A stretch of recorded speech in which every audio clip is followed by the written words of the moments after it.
चला, आता आम्हाला इतकी भूक लागलेली की आम्ही आधी उतरून थांबून मका खाल्ला मस्त गरमागरम.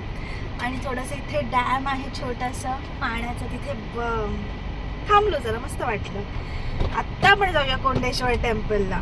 आमचा आधीचा प्लॅन ॲक्च्युली असा होता की जसं मी म्हणालेले की आपण पहिला जाऊया मुळगाव बारवी डॅमला, पण मग आमचं असं ठरलं की नाही, पहिलं कोंडेश्वरला जाऊया, मस्त दर्शन घेऊया. त्यामुळे इथेच मला तर आता अजिबात वाटत नाही की आम्ही बारवी डॅम रोडला आज जाऊ, कारण की इथेच इतकं सुंदर वाटतंय, छान वाटतंय. आणि आम्ही मस्त गप्पा पण मारतोय, खेळतोय म्हणजे बेबी बरोबर, ओके, आम्ही आपापसात खेळत नाही. पण हे खूप सुंदर वाटतं एकंदरीत, छान. तर मग बारवी डॅमला असं मला वाटतं की परत कधीतरी जाऊयात मुळगावचा वडा एक्सप्लोअर करायला. आता मका खाल्ला, आता परत येताना अजून इथे आहे काय काय खाऊ.